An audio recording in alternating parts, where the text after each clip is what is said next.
Alright, welcome back everybody. How are we all doing? To kick things off, apologies for not uploading last week. I don't know, I recorded a fair bit of footage and I was in Portugal for a bit of it, and I actually got some pretty nice stuff, but yeah, I just wasn't feeling it, so I thought I'm not going to force myself to edit a video. And instead, now we are in Italy, as you might have noticed in the intro. More specifically, I'm based in Rome right now, but as we speak, as I'm filming this video, I'm actually in a little place called Latina, which is kind of a long story, and I'll kind of give like a very short little rundown of why that's the case. I was at the hostel last night, and I was talking to a guy, and he said there was this fantastic beach at Latina, which I definitely need to check out, and I was like, yeah, fair enough, alright, I'll have a look at it. It's like like half an hour's train away, he said, in like a 15-minute cab, and I was like, yeah, alright, I can do that. I want to get out of Rome a little bit, a bit sick of all the touristy side of things, you know, go somewhere a little bit more local. And anyway, so I went on the train, did all that, and I've rocked up and I've taken a taxi to this bus stop, but no one speaks a word of English here, and so pretty much I had no idea which bus I was meant to take. There was nothing online. I was seriously lost and confused, and I was like, well, it looks like this is just a day gone to waste, because I also have like a return train at 6:20.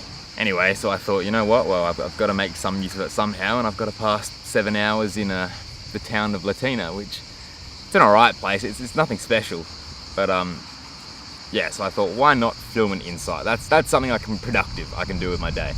And yeah, here we are. But rather than discussing the beauty of Latina, I thought, just to kick things off, I'd give my general impressions of Rome, which so far are overall pretty good. I think the obvious thing that stuns everyone when they come to Rome is just there is like so much beautiful architecture. Like around every single corner, it's like this just amazing bloody church or fountain, or like just the architecture is next level. And it's almost as though because of that, I've become like a little bit, I don't know, it loses its specialty. Like on the first day there, I was like just amazed and just like constantly, I just jaw dropped.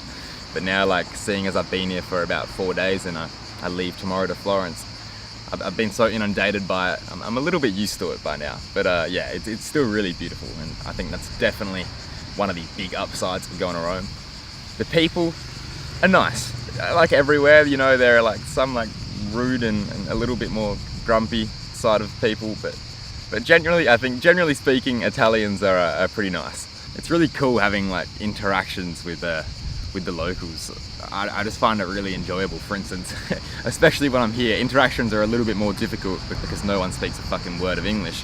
But when I was just going and getting a croissant and a coffee down at this local little cafe, it was just like so cute. This old woman like trying to like work out which topping I wanted to put on my croissant, and just neither of us were getting anywhere. And yeah, it's just fun, honestly. The only other thing I really have to say about Rome, which maybe I don't like as much about it, even though it's a pretty ironic statement, that it's just so touristy, like so touristy. I know I'm in peak season, and it's ironic because obviously I'm also a tourist, but I just can't help but be irritated by just crowds everywhere. Like I was at the Trevi Fountain, and I honestly couldn't breathe. Like I'm not sure if this has always been the case in Rome, or it's just getting more popular now, but far out, it was crazy how many people there are. So it's kind of nice to escape that a little bit, actually, from going somewhere like this. Anyway, the other thing that I will also just briefly mention before I delve into an interesting topic, hostels. Had really little expectations as to what they were going to be like and to what kind of people would be in there. Like I was quite scared, to be honest. I really had no idea what to expect.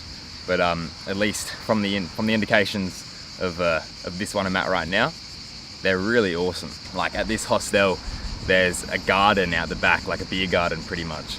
And every night I've been here for the last 3 nights, I've just gone out back there and just been talking with people from like 7 p.m. to 11 p.m. like all over different countries, and they have like free wine, and yeah, it's such a nice vibe, and it's so easy to meet people, which I'm really surprised at. Like I've met these 2 American siblings who are also in my room, and they're like awesome company, and yeah, it's just so cool having all these totally varied nationalities, and just they're all at your disposal right there, and everyone's super friendly, and yeah, I'm really looking forward to going to more hostels to see if that's still the case. So yeah, overall, my solo adventures are going well so far, and I'm super excited to continue and keep on learning. We're feeling good. However, what I'm going to touch on, it's not counterintuitive, and I'll try and explain it, but it's on the topic of feelings, actually. And well, when I wasn't solo, about a week ago, when I was in the car with my family, I opened up to them about something which I've been experiencing over the last 6 or 7 months, and I'm not sure whether it's a minor thing or if it's just in my head, or anyway, I'll get into that. But it's just about this. Basically, I feel as though over the last 6 or 7 months, I've just been feeling less in general. It's as though all the emotions that I experience are a little bit more muted and they're more suppressed. And towards the beginning of when I begun to start feeling like this, just a little bit more, I think maybe mellow is the right word for it. I'm not sure. Just feeling less. I was quite worried. It wasn't as though I was depressed or anything. Like I still feel happy, and I still feel sad, and I still experience all the same emotions, but just not as intensely.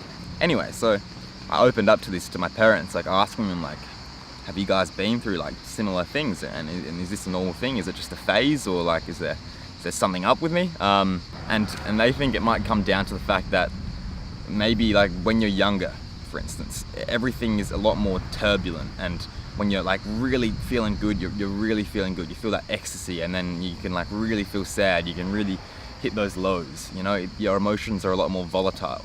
But I guess maybe as I've begun to grow up a little bit and maybe become a little bit more at peace with myself, maybe that's just affected how intensely I would feel those super highs and super lows. This is a really difficult thing to try and explain to you, so I would understand if you're not understanding a word that I'm saying, but I'm going to continue to try and portray this notion. I think that feeling of sheer excitement is a particularly good example, because maybe a couple of years ago I would really get excited towards things. Like if there was a big soccer match, or I don't know, I had a big event coming up in my life, like I'd really get super hyped for it, and when I was there it'd be awesome, and I still feel excited towards things. But maybe for this trip even, I expected that I'd really like, I guess, become super hyped over it during like the imminent days before I was about to leave. And then everyone would ask me like, oh, like, are you excited to go and stuff? And are you scared, or are you nervous? Or like, what are you feeling? And my response would like be like, yeah, like I'm excited, and yeah, I'm a bit nervous, but like, to be honest, I don't really feel like that much. Like, but I think I'm gradually becoming to just get used to it and come to terms again with my emotions, and realize that there's actually probably not necessarily anything wrong with this. Either it is a phase, and maybe sometime I'll just become way more neurotic again and just begin to resume that old state of ups and downs. But I think for now, like, just this general sense of just feeling content and at peace, yeah, I just have to become more used to it. And like the other example is like, I'm really enjoying this trip. I really am, and I'm so bloody glad that I'm doing it. And I don't think there was really anything better that I could have done with my life this year. I'm really assured, and I'm just happy, and I am really excited for easy to come, especially, and just, yeah, to keep on living. But I just wonder whether if I was to have done this a year ago or a couple of years ago, whether it would have been different, whether I would have maybe enjoyed it even more, or if it would have gone differently, because if I hit those lows and I begun to feel really lonely, and yeah, I just think it would have been such a different journey. Anyhow, although that wasn't necessarily the most happy topic or anything of that sort, it's kind of what I've been thinking a little bit about recently, so I thought I would speak my mind. Anyway, really appreciate you all tuning in again, and maybe you might have gained something or other from this video. Possibly you can relate. But anyway, I will see you in a week's time, or maybe a little bit under, because I'm going to be in Florence for 4 days, and I should get a video out straight after then. So yeah, thanks a bunch, and ciao.